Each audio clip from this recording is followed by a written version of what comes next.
Seb's Soapbox. Yeah, and welcome. It's another Friday, so it's time for another Soapbox. Today it's the weather is kind of crappy here, and yeah, so my lighting is pretty bad because like I would invest in lighting.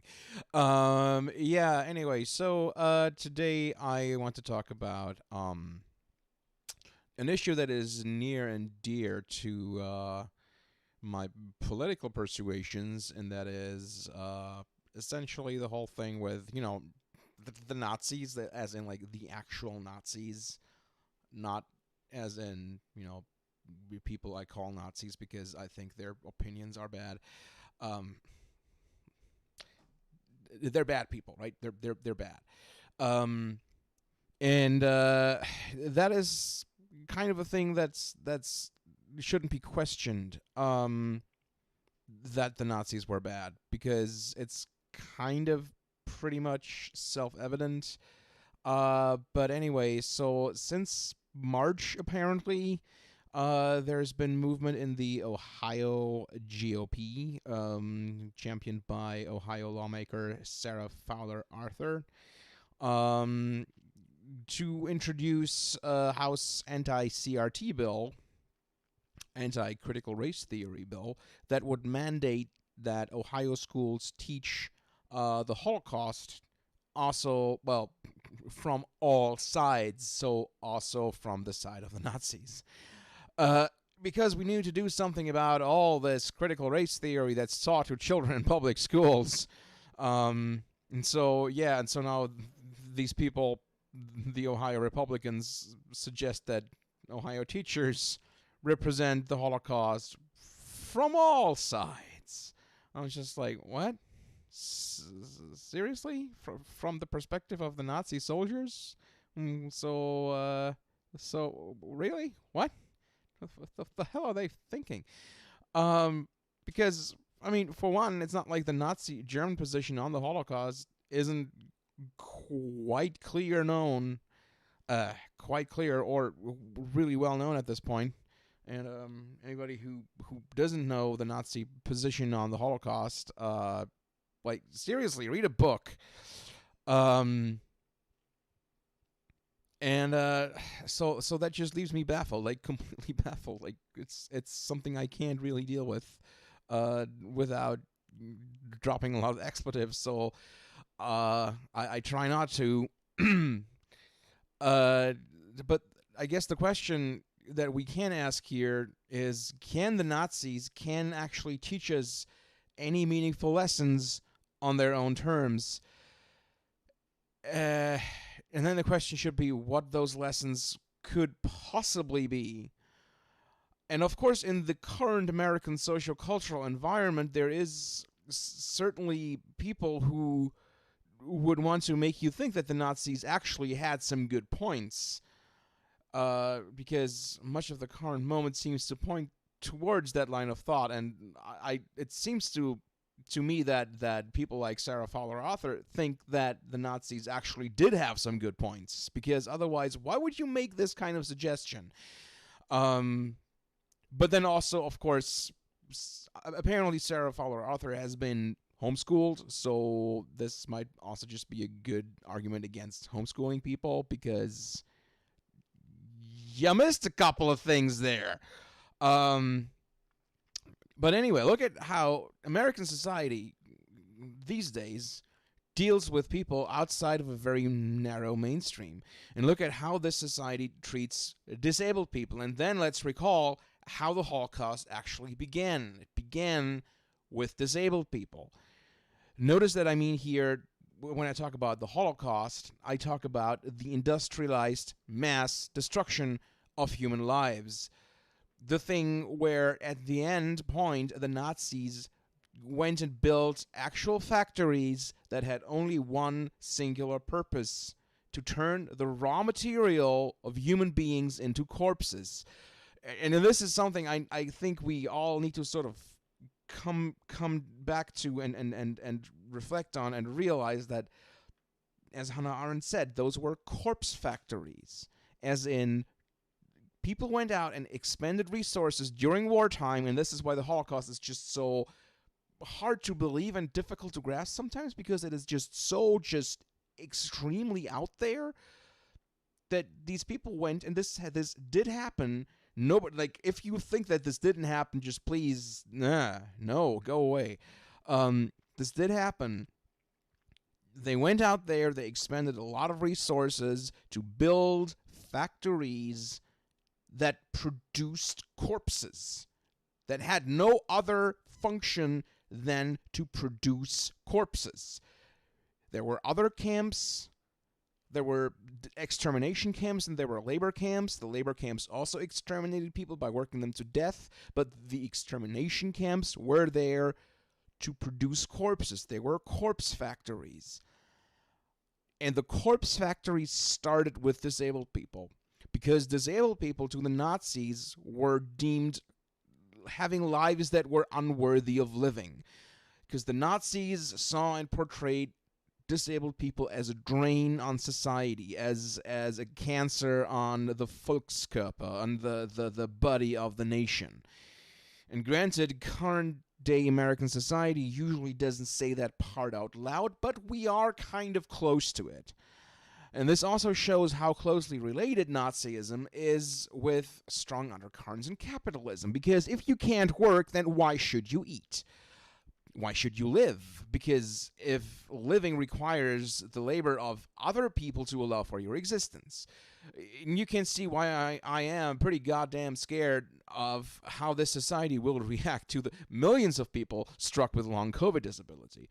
Because once those people no longer function well enough to fully participate in capitalism, then why should they be allowed to live? And that is a lesson I fear that people would take from the Nazis. And probably a reason why you shouldn't, without any kind of reflection, try to teach the Nazi perspective just to teach all sides. Another lesson is something that I talked about last week, and that is atomization in American society. And one of the questions that the Nazi regime's success in the Holocaust, why they could get away with it, puts up when it comes to all of this is how was it possible for such a thing to happen in the first place? And one of the answers here is the atomization of society. A society of self-interested individuals that no longer really constitutes a society at all. And that is, to a degree, but not because of the reasons that American society is. That is what Nazi Germany at the time of the actual Holocaust was. And it's a good way of understanding how this could have happened. And this has a lot to do with the war and the war's effects on German society as a whole. So in the 1940s, as World War II was in full swing, what was left of German society was grotesquely atomizing and grotesquely isolating in a way that is hard to, really understand or to really grasp, I guess.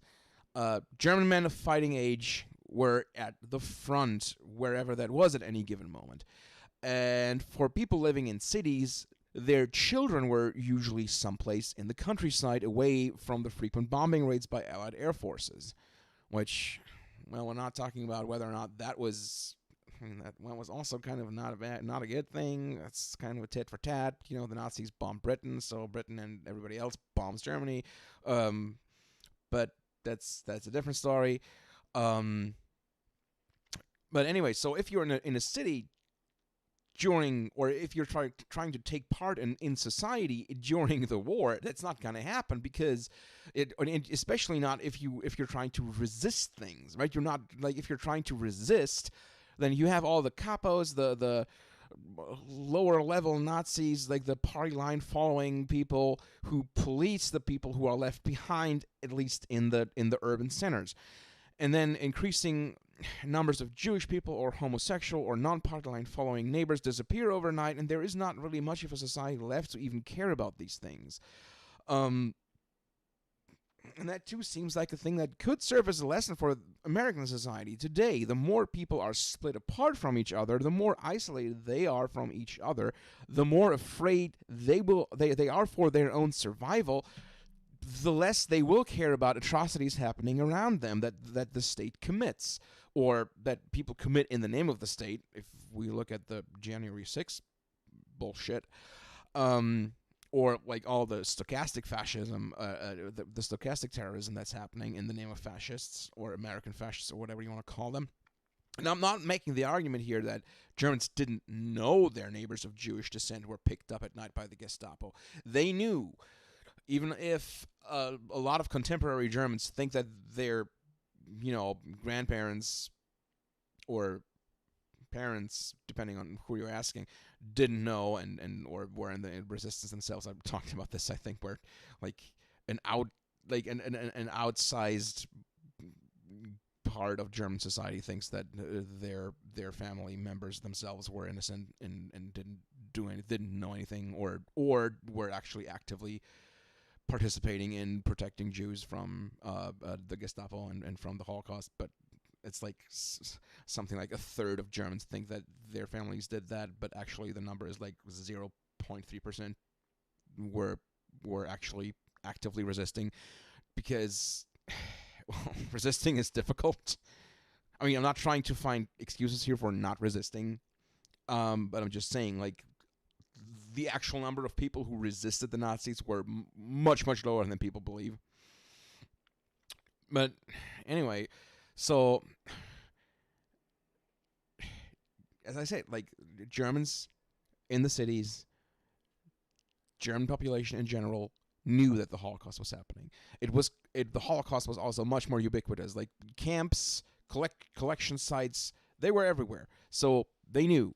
But anyway, that's not the point here. We're talking about lessons from the Nazis. So ultimately, one of the reasons that the Holocaust could go on in this way was that there was not much of a society left for those who might have still cared to turn to without an outsized chance of being disappeared in the night themselves.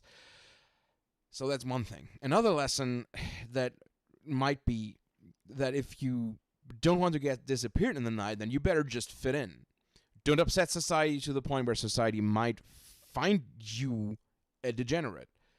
I mean, after all, the poor Nazis didn't have much of a choice with all the freewheeling modern art, the free love, the variete, the drag shows, the gay-accepting life in German cities, of which many German cities were home to a large part of the Jewish population in Germany. So obviously they had no other choice than to go out and kill them all, right? That's the good old-fashioned countryside folks that the Nazis were.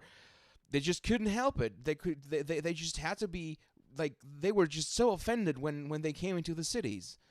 And this is actually another argument I'm seeing a lot these days, with that the left or the progressive side, like we LGBTQ allies, we friends of immigrants, of atheists ourselves, us fans of redistributive welfare, that we are just too much for the poor folks who disagree with us. That it's our fault for having things go our way with gay marriage and free abortions, with open borders, with gender roles no longer having traditional value, with different races intermixing freely. What? Wait, yeah, they still get their knickers in a twist about that. Yeah, and there are some legitimate lessons the Nazis can teach us, but not on their own terms. Their terms should be understood as wholly and utterly illegitimate. German society as a whole had legitimate grievances, but no grievance can ever excuse the construction of a network of corpse factories and putting plans in motion to actively depopulate a continent to make room for oneself. And that's just no, that we're not debating this. This is not like that's not a thing. That's not an argument. It's not an argument to be had. A good thing to note, and a point I've made on here several times, is that of national shame. At the end of World War I, the Versailles Treaties, the demand for reparations, all that stuff crushed the German spirit, and it also crushed the German economy. And that humiliating defeat in the war, the collapse of the German Empire and the chaos that follows, and all of that, the Nazis could readily exploit these issues. And that is another dangerous parallel, because there is a lot of issues in current American society that fascists can exploit in a similar way. And because the promise of the Nazis was to essentially make Germany great again, recalling a mythical past that never really existed, promising a future that was based on that past, a future that would allow for the people to overcome the malaise that outside forces had put upon them. The outside forces like the Jews and the foreigners. And the Nazis gave people beset by mass unemployment and a lack of perspective a new meaning of life by presenting a better vision of the future. And now you look at the present moment, and you also have, again, things like this happening, where you have, well, these days you don't have mass unemployment, but you still have a lot of dissatisfaction with things, and people promising a better future based upon a mythical past that never really existed. And those are dangerous parallels, and and essentially it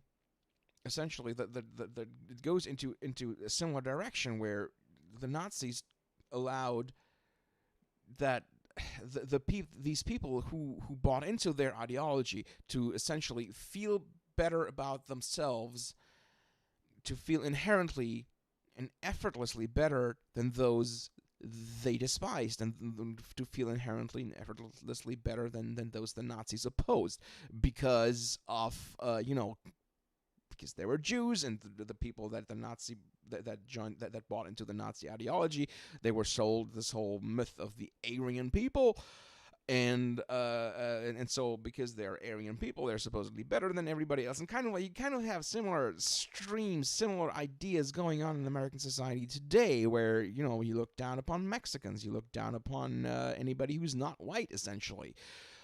And those are really scary things. And now they come in and want to teach the Holocaust on the Nazis' own terms. Like, no, we're not doing that. We're not doing that without calling that out.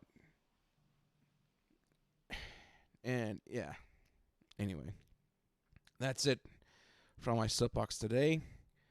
Have a good weekend. Subscribe, like, etc., etc. Listen to you on Monday at thisishell.com. My name is Sep, and that was my soapbox.